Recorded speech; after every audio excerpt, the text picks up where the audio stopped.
and Spencer Turnbull was terrific last night. He really was.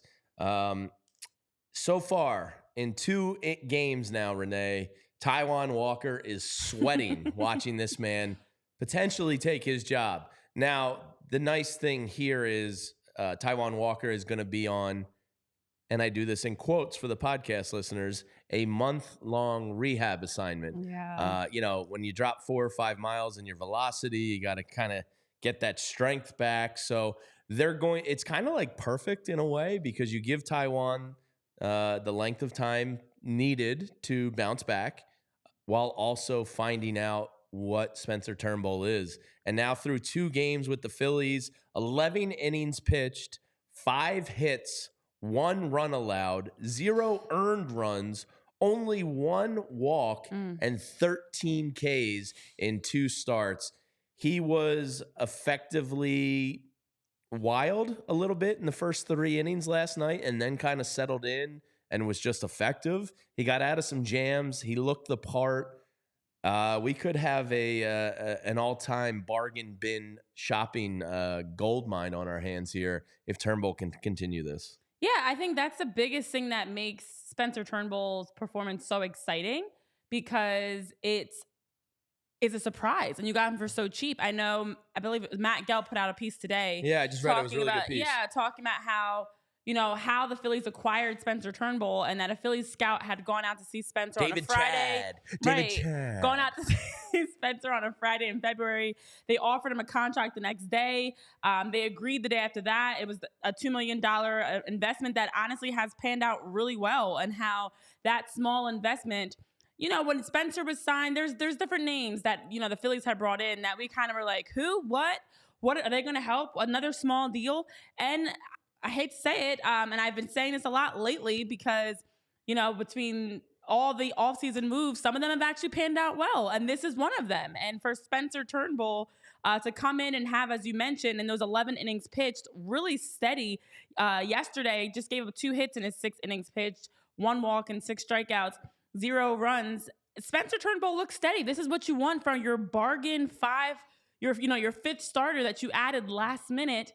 But to your question about who's more impressive, I think it's Johan Rojas for me, by being super biased, because they're both impressive in different ways. Spencer, because he's such a bargain. You're just on Michael Barkan saying, "Yo, Ro, cloud 9." Let's not sugarcoat Michael this one. Michael Barkan said on the broadcast, "Yo, Ro," and I swear he clearly has heard the show. Michael B's a good man. Listen, I sprinkled it out to Preston Mattingly. I sprinkled it out to various coaches when we were down at spring training. We've been telling people, Yo, Ro, I see it in the chat. K-Red, Yo, Ro is the most impressive. And not just because of his 3 hits, the RBI, but also I just loved seeing yesterday when he got on base and he did his little celebration, guys. It's the new team celebration. It's apparently a video gamer but he hasn't had a chance. Is it sketch? It's sketch. He hasn't had a chance to do it. No, he hasn't. And I was like, finally, and then later in the game, he got on the base. He did a little clap. I'm like, oh, those little things. That's such a confidence builder. He played great at center field as always. Well, I found his kink. His offense comes from his defensive great plays. Yeah, because he was playing. He did play really well, and it carried over and translated directly into his at bats. Now the Phillies pitching staff and Calum Cotham has to figure out a way to every game early in the first 3 innings get 1 ball somewhere in a gap that Johan can catch in a spectacular fashion. And then that'll really get his offense going. So we discovered his kink last night, so that's good to know. Speaking of fashion, we're getting some fashion compliments in the chat. K-Red's coming in, mentioning he likes both of our outfits. Oh. Yeah, he likes my hair with the jeans, thank you, and your shirt working well with the solid white hat. Look at you. Well, it's like a fog gray hat. So fashionable. Yeah, but yeah, Johan Rojas really. There was a noticeable difference in his swing last night. This man owns St. Louis. He's 6. Actually, I might have missed his last at bat last night, but at one point he was 6 of 10 in appearances in St. Louis.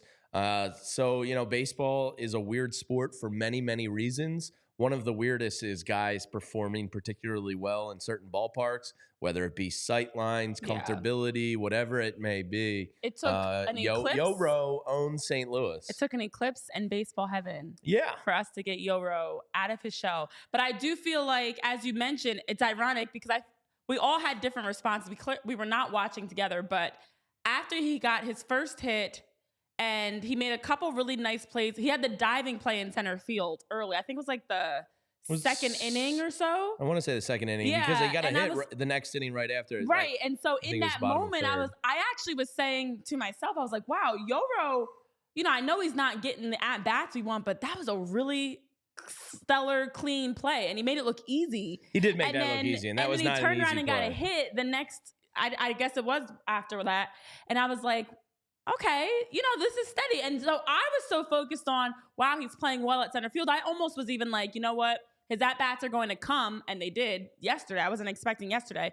But it was that moment of, like, you could see the confidence translating into his at-bat. Yeah, his bat actually looked aggressive. It looked like he swung through the zone, like, aggressively, where his bat speed before yesterday had looked like absolute dog shit.